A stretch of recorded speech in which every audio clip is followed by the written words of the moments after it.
அவர்களுக்கு அனுப்பப்பட்ட நபியை நபி என்று தெரிந்தும் கொலை செய்வார்கள். நபியவே கொலை செய்வாங்க. எப்படி இருக்கும் பாருங்க. ஒரு சமூகத்துக்கு இவர் அல்லாஹ்வுடைய நபின்னு தெரியும் போது அவர் மேல ஒரு அச்சம் வரணுமா இல்லையா? ஆனா இவங்க அவங்களுக்கு பிடிக்காத செய்தியை ஒரு நபி சொல்லுவார் என்றால் அதை ஏற்றுக்கொள்ள மாட்டார்கள், நபியை கொலை செய்து விடுவார்கள். அதற்கான குற்ற உணர்ச்சியே இருக்காது. நம்ம ரசூல் ஸல்லல்லாஹு அலைஹி வஸல்லம் அவர்கள் இவர்களுடைய இயல்பை பற்றி சொன்னார்கள். ஒரு ஹதீஸிலே அப்துல்லாஹ் இப்னு மஸ்ஊத் ரலியல்லாஹு தஆலா அவர்கள் அறிவிக்கிற ஒரு ஹதீஸ் இருக்கிறது. கானத்து பனு இஸ்ராயீல தக்துலு ஃபில் யௌமி 300 நபியின், ஒரு நாளில் 300 நபிமார்களை கொலை செய்திருக்கிறார். நிறைய நபிமார்களை அல்லாஹ் அவர்களுக்கு கொடுத்திருந்தான். குர்ஆன் சொல்லும் ஒருத்தருக்கு பின்னாடி ஒருத்தர், ஒருத்தருக்கு பின்னாடி ஒருத்தர்னு ஒவ்வொரு சமூகத்துக்கும் நபிமார்கள் அல்லாஹ் அவங்களுக்கு கொடுத்தான்.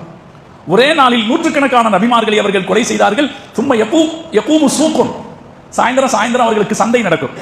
யகூமு சூக்குன் பக்லிஹிம் மின் ஆகிரி நஹாரி, அன்னைக்கு சாயந்தரம் அவர்களுடைய விவசாய சந்தையை நடத்துவார்கள்.